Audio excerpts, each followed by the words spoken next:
ప్రభు నామమున అందరికీ శుభోదయం. ఈరోజు దేవుని వాగ్దానం ఏమనగా, కీర్తనలు 119వ అధ్యాయము 165వ వచనము. నీ ధర్మశాస్త్రమును ప్రేమించు వారికి ఎంతో నెమ్మది కలదు, వారు తూలి తొట్రిల్లుటకు కారణమేమీ లేదు. కీర్తనకారుడు తెలియపరిచేది ఏమిటంటే, దేవుని ఉపదేశాన్ని ప్రేమించే వారికి ఎంతో శాంతి కలుగుతుంది అని.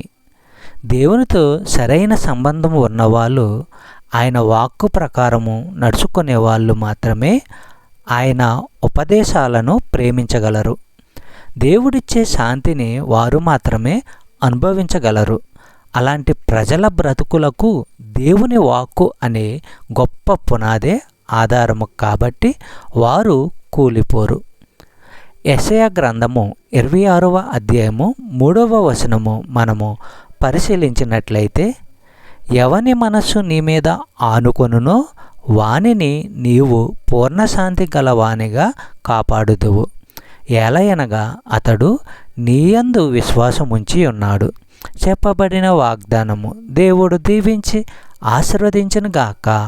ఆమేన్.